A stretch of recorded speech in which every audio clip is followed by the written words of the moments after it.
Hey guys, we're here at the Las Vegas Convention Center at SEMA 2024. We are here with day 2. Today we're in the West Hall. We have some beautiful scenery, amazing cars to shoot with, to interview some great people.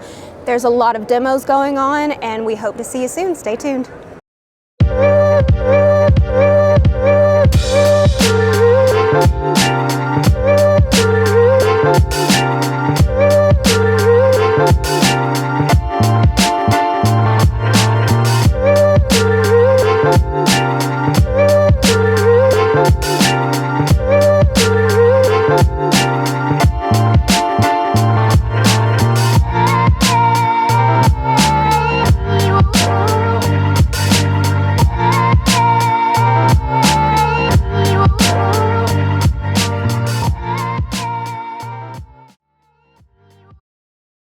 Hey guys, it's Ivy with D&Lee Photography. We are here at the Rag Company booth at SEMA 2024 over in the West Hall.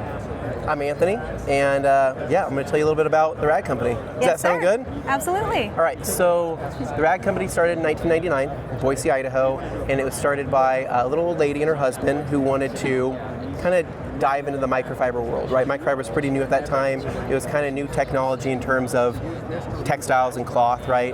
And at that time, they jumped into this. They were primarily doing it just as a side hobby, side business, just to kind of see what would happen, right? It was just kind of like a risk, like microfiber's new, sounds like it's cool. Everything was coming usually from South Korea at that time, right? Since they were kind of one of the original innovators along with Japan in terms of microfiber technology. And so they were importing a lot of stuff from there, bringing that over and trying to see where they can distribute it, right? Okay. So started initially in JanSan, right? So janitorial, sanitation, and hospitals, things like that. And so like the original clients were like the Ritz-Carlton, I think, gosh, I'm trying to think, Tesla at the very early stages, like way back in the day before it was even really like an actual car company. There was a lot of cool clients that they started pulling on. And then eventually in 2012-ish, right, it was acquired by our owners now, which is Jeff and Carolyn Hennon. Okay. They are the nicest people in the world. We're privately owned. They own the company. She owns 51%. He owns 49%, right? Because, you know. Got to make it fair. Yeah, well, and she's the boss, and so she pretty much runs everything, and we're all cool with that. And so, but they're just amazing people, and so they ended up buying the company from the little old lady and her husband, and it was their dream that we stuck with the name The Rag Company, because that was the original name. It was called The Rag Company.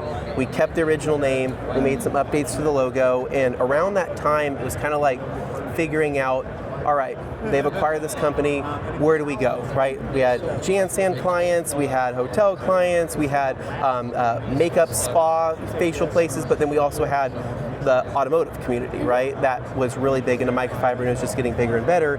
And around that time, there had been some new innovations to microfiber, like ultra plush towels and things like that, where we have some like really soft stuff that we can like rub our faces on Very here much momentarily. So. And I have a few. A few, right? And so at that point, it was like, okay, we have to choose which path we're going, right? Are we going JanSan? Are we going spa and facial? Are we going with the hotels? Or what's our path? And really, it came down to the fact that the few employees that TRC had, which was like 5 people, who are like, we're all car people, and So, and they're like, we want to go into the car market because we're all car people. So that's the path we went down. I was a customer of the Rag Company first, because previously I worked at it was like a bodybuilding company, like a e-commerce company. Okay. And then I was a customer of the Rag Company, but I also loved watching YouTube videos and things like that. And that's kind of where our start got into, right? Through Reddit, through YouTube, through education and entertainment, and just kind of making towels fun, because at the end of the day, we sell microfiber towels.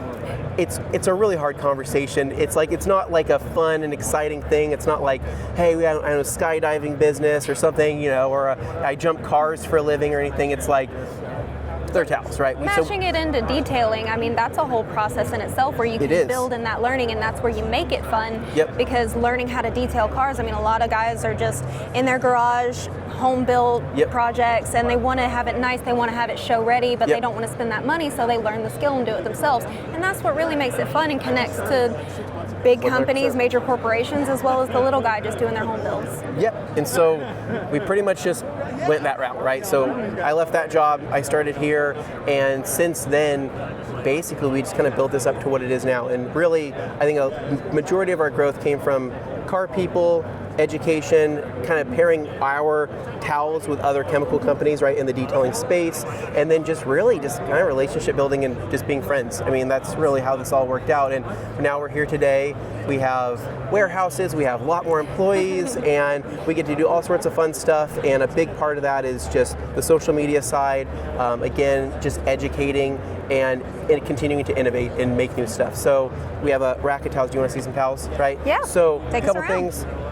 Drying towels, right? Bread and butter product. People still to this day, believe it or not, don't know that drying towels are a thing, right? So if you wash your own car, you go through a tunnel wash or whatever it is, you're going to have residual water, right? Drying towels make sense. You always want to have some drying towels. So drying towels, very important. And then we have just other like fun stuff. So let me kind of spin this around. So feel this towel right here. So this is one of our kind of first ultra plush Very style plush. towels. I have this one. Okay, they're right. They're really cool colors, and plush towels for quick detailing, drying towels for drying, glass towels for glass cleaning. There's just a wide variety of different towels for different purposes, and really our job is just to kind of like guide people at what pairs best with what, and yeah, that's pretty much it. So really, now our biggest thing is, how do we get microfiber in the hands of more people? How do we continue to kind of educate, entertain, and just make this a fun thing? And how do we maintain the longevity of the brand, right? So we maintain being one of the biggest microfiber brands in the world, hopefully, right? Yes, That's the sir. goal. So yeah, that's pretty much it. And the job's fun. We love it. I would hope so. It definitely looks like you enjoy what you do. You're very knowledgeable about it. I you. will say, from somebody who did not have a lot of detail knowledge, but I actually did previously work for a detail company. That's how I came into the rag company. I really got more of an understanding of, hey, there are different products out there, and getting that education and that one-on-one. You guys have an excellent and really detailed plethora of knowledge and information on why it's so special to have these different itemized towels for different types of materials, to keep your scratches off of them, to keep your paint clean, to keep the glass clean, especially when you're applying like coatings. I know a lot of people use the rag company rags specifically for applying coatings. Yes, it might get a little pricey, but it's well worth it because the finishing product is absolutely phenomenal. So thank you very much for all your time here, for showing us really what you guys do. She's great. You're hired. She has a job here at the rag company now. She can't leave this booth. You're stuck here. Thank you so much. I would love that. Yeah, thank you very much. But thank you guys for following along, and we'll see you at the next booth. See ya.